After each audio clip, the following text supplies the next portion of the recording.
राज्यामध्ये सध्या 10वी व 12वीच्या प्रॅक्टिकल परीक्षा तसेच तोंडी परीक्षा सुरू असून पुढच्या आठवड्यापासून म्हणजे 10 तारखेपासून इयत्ता 12वीची तर 20 तारखेपासून इयत्ता 10वीची लेखी परीक्षा सुरू होणार आहे। यासाठी शाळांनी सर्व तयारी केलेली आहे आणि यातच आज शिक्षण विभागाने शिक्षकांचं म्हणजे जे अतिरिक्त शिक्षक आहे 2024-25 आणि 25-26च्या संच मान्यतेनुसार या अतिरिक्त शिक्षकांचं समायोजन प्रक्रिया देखील या परीक्षेच्या कालावधीतच लावल्यामुळे परीक्षांना मोठा अडथळा निर्माण झालेला आहे।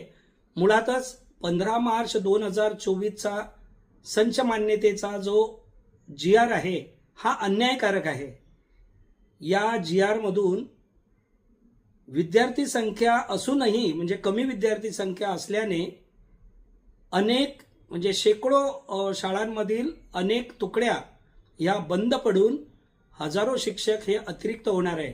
म्हणजे एकीकडे शाळेमध्ये विद्यार्थी असतील तर दुसरीकडे त्यामध्ये शिकवायला शिक्षकच नसतील कारण त्यांचं समायोजन केलं जाईल। मग या विद्यार्थ्यांच्या गळतीला जबाबदार कोण राहणार आहे? 10वी आणि 12वीच्या परीक्षा सुरळीत चालण्यासाठी प्रत्येक विषयाला 15 मार्च 2024च्या GR मध्ये सुधारणा करून प्रत्येक विषयाला स्वतंत्र शिक्षक देण्याची सुधारणा जोपर्यंत या GR मध्ये होत नाही तोपर्यंत शासनाला आमची विनंती राहील की या संच मान्यतेच्या शिबिराला स्थगिती द्यावी।